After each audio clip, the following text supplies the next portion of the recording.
ما و شما سبب میشویم برادرای بیکار صاحب کار میشوند وقتی که کار میکنن معاششون میگیرن نفقه پدر و مادرشون روی میکنن پدر و مادر آنها دعا میکنن در این دعا ما و شما هم ثواب میگیریم به چی خاطر به خاطر که سبب میشم ما ویدیو میکنم شما سبب میشین این ویدیو را لایک و کامنت را پادلیت میکنن که نوار بخیزه و همین نوار به گوش همو برادرهایی که بیکار هستن میرسه ان شاء الله که مشکل آنها با همین واسطه آسان میشوه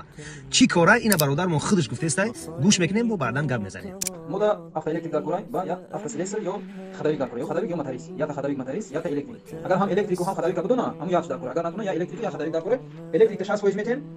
автомеханик слесарда 50/50 خلاص گپ که گوش کردیم یا تا автоэлектрик و یا تا моторист لازم بده این автосервис قرار داره در مسکوفسکی област город апреловка همو برادری که سخن کرد این همین رقم‌های تلفنش شما میتونید به هزار زنگ بزنید از ما و شما چی میروه بازم تکرار میشود یا لایک و کامنت را پادلیت که همین برادرها در برس همین نوار مشکل هم برادرها آسان بشه نیت ما هم همینه ان شاء الله که نیت خیر